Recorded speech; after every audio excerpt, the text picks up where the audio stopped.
يا ذاكر الأصحاب كن متأدبا واعرف عظيم منازل الأصحاب هم صفوة رفعوا بصحبة أحمد وبذاك قد خصوا من الوهاب يا ذاكر الأصحاب كن متأدبا واعرف عظيم منازل الأصحاب هم صفوة رفعوا بصحبة أحمد وبذاك قد خصوا من الوهاب هم ناصروا المختار ইসলামের তারকাগণ প্রথম পর্ব সাহিবু সিররু রাসূল রাসূলুল্লাহ সাল্লাল্লাহু আলাইহি ওয়াসাল্লামের একান্ত গোপনীয় বিষয় যিনি জানতেন।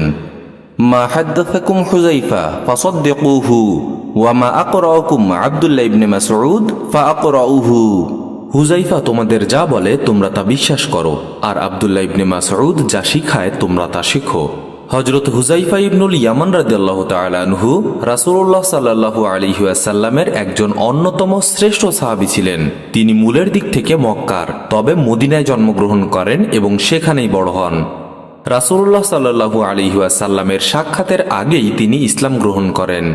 মুসলিম হবার পর প্রিয় নবীকে দেখার তরে তার মন আকুল হয়ে ওঠে। দিন দিন এই আকুলতা তীব্র থেকে তীব্রতর হতে থাকে। রাসূলুল্লাহ সাল্লাল্লাহু আলাইহি ওয়াসাল্লাম সম্পর্কে জানার জন্য তার মন ছিল সার্বক্ষণিক উতলা। যারা ইতোপূর্বে রাসূলের সাক্ষাতে ধন্য হয়েছেন তাদেরকে হুযাইফা রাসূলের চেহারা সুরত, আচরণ, গুণাবলী সম্পর্কে বারবার জিজ্ঞাসা করতেন। অবশেষে অপেক্ষার পালা ফুরিয়ে এলো। সর্বকালের শ্রেষ্ঠ মানুষটির সাক্ষাৎ লাভে পরিতৃপ্ত হলেন তিনি। মক্কার প্রথম দেখাতে তিনি রাসূল সাল্লাল্লাহু আলাইহি ওয়াসাল্লামকে প্রশ্ন করলেন, ইয়া রাসূলুল্লাহ, আমি কি মুহাজির না আনসার? রাসূল সাল্লাল্লাহু আলাইহি ওয়াসাল্লাম বললেন, তুমি মুহাজির বা আনসার যে কোনোটি বেছে নিতে পারো। জবাবে বললেন তিনি, আমি আনসারের মর্যাদা লাভ করতে চাই।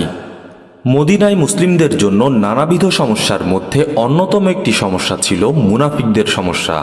তারা সদা সর্বদা রাসূলুল্লাহ সাল্লাল্লাহু আলাইহি ওয়াসাল্লাম, ইসলাম ও সাহাবীদেরকে নিয়ে ষড়যন্ত্রে লিপ্ত থাকত। তাই রাসূলুল্লাহ সাল্লাল্লাহু আলাইহি ওয়াসাল্লাম হযরত হুযাইফার কাছে মুনাফিকদের একটি তালিকা দিয়ে তাদের কর্মকাণ্ড ও উদ্যোগের খবরাখবর রাখতে বললেন, যেন ইসলাম ও মুসলিমদের বিরুদ্ধে তাদের ষড়যন্ত্র প্রতিহত করা যায়। এ বিষয়টি এতই গোপনীয় ছিল, তিনি ব্যতীত আর কোনো সাহাবী তা জানতেন না। এজন্য হযরত হুযাইফা ইবনুল ইয়ামানকে সাহিবু সিররু রাসূল বা রাসূলের একান্ত গোপনীয় তথ্যের ধারক বলা হতো। সারা জীবন তিনি মুনাফিকদের গোপন বিষয়সমূহ আমানত রেখেছেন। এমনকি কেউ মারা গেলে হযরত উমর রাদিয়াল্লাহু তাআলা আনহু জিজ্ঞাসা করতেন, হুযাইফা কি ওই ব্যক্তির জানাজায় উপস্থিত হয়েছে? যদি বলা হতো হ্যাঁ, তাহলে তিনি তার জানাজায় অংশ নিতেন, আর যদি বলা হতো না, তাহলে তিনি ওই ব্যক্তির মুনাফিক হবার ব্যাপারে ধারণা করতেন এবং জানাজায় অংশ নেওয়া থেকে বিরত থাকতেন। হযরত হুযাইফা রাসূলুল্লাহ সাল্লাল্লাহু আলাইহি ওয়াসাল্লামের সাথে বদর ব্যতীত সকল যুদ্ধেই শরীক হয়েছেন। এ যুদ্ধে হুযাইফা ও তার পিতা যোগদান না করার কারণ সম্পর্কে তিনি নিজেই বলেছেন, আমাদের বদরে যোগদানে কোনো বাধা ছিল না, তবে বদরের প্রাক্কালে একদা আমি আমার বাবার সাথে মদিনায় ফেরার পথে হঠাৎ কুরাইশ কাফেররা আমাদের পথরোধ করে জিজ্ঞাসা করে, তোমরা কোথায় যাচ্ছ? আমরা বললাম মদিনায়। তারা বলল, তাহলে নিশ্চয়ই তোমরা মুহাম্মাদের কাছেই যাচ্ছ। আমরা বললাম, আমরা শুধু মদিনায় যাচ্ছি, এ ভিন্ন আমাদের অন্য কোনো উদ্দেশ্য নেই। অবশেষে তারা আমাদের পথ ছেড়ে দিল, তবে ছেড়ে দেওয়ার আগে তারা এই মর্মে আমাদের থেকে অঙ্গীকার নিল, আমরা মদিনায় গিয়ে কুরাইশদের বিরুদ্ধে যুদ্ধে রাসূলুল্লাহ সাল্লাল্লাহু আলাইহি ওয়াসাল্লামকে কোনোভাবেই সাহায্য করব না।